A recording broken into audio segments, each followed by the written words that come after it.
కాంగ్రెస్ ప్రభుత్వం సింగరేణి కార్మికుల హక్కులను కాలరాస్తుందని రామగుండం మాజీ ఎమ్మెల్యే కోరుకంటి చందర్ అన్నారు.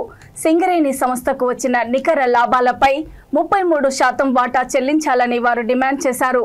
పెద్దపల్లి జిల్లా గోదావరి కని బీఆర్ఎస్ పార్టీ కార్యాలయంలో తెలంగాణ బొగ్గుగని కార్మిక సంఘం అధ్యక్షుడు మీర్యాల రాజిరెడ్డితో కలిసి ఏర్పాటు చేసిన సమావేశంలో చందర్ మాట్లాడుతూ సింగరేణి కార్మికులు కష్టపడి సాధించిన నికర లాభాలపై 33% వాటా చెల్లించాలని ఈ నెల 6న గోదావరి కని గాంధీ చౌరస్తాలో మాజీ మంత్రి కొప్పుల ఈశ్వర్ ఆధ్వర్యంలో నిరసన దీక్ష చేపడుతున్నట్లు తెలిపారు.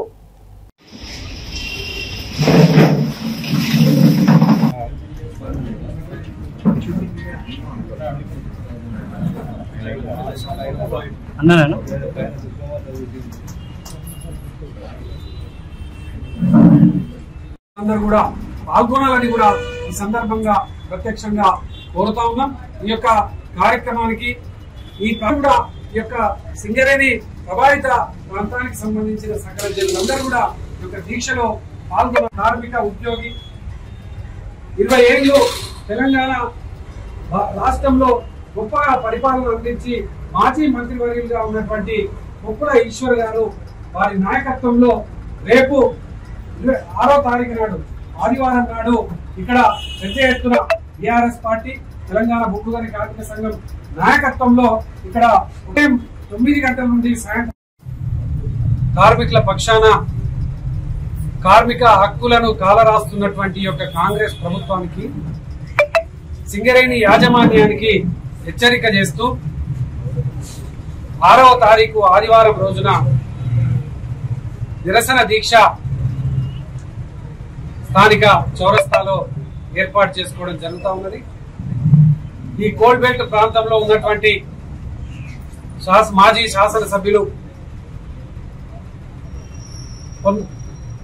నడిపెల్లి దివాకర్ రావు గారు కానీ, అదేవిధంగా చెన్నూరు మాజీ శాసనసభ్యులు సుమన్ గారు కానీ, అదేవిధంగా చిన్నయ్య గారు,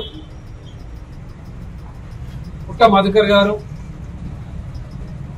కొప్పుల ఈశ్వరన్న గారి ఆధ్వర్యంలో ఈ యొక్క దీక్ష తెలంగాణ బొగ్గుగని కార్మిక సంఘం బీఆర్ఎస్ పార్టీ సంయుక్తంగా ఈ యొక్క స్థానిక చౌరస్తాలో ఏర్పాటు చేయడం జరుగుతోంది. దీనికి అందరూ కూడా సకల జనులు కార్మికులు అందరూ కూడా పాల్గొని ఈ యొక్క ప్రభుత్వానికి ఈ యొక్క సింగరేణి యాజమాన్యానికి నికర లాభంలో గత తెలంగాణ ప్రభుత్వం దశాబ్ద కాలంలో పరిపాలన చేసినటువంటి నాయకత్వం ఏ విధంగా అయితే ఈ యొక్క లాభాల వాటాను ఇచ్చిందో అదే విధంగా ఈసారి 33% నికర లాభాల వాటాను ఇవ్వాలని డిమాండ్ చేస్తూ నిరసన దీక్ష ఉన్నది. దీన్ని అందరూ కూడా విజయవంతం చేయాలని ఈ సందర్భంగా కోరుతాం.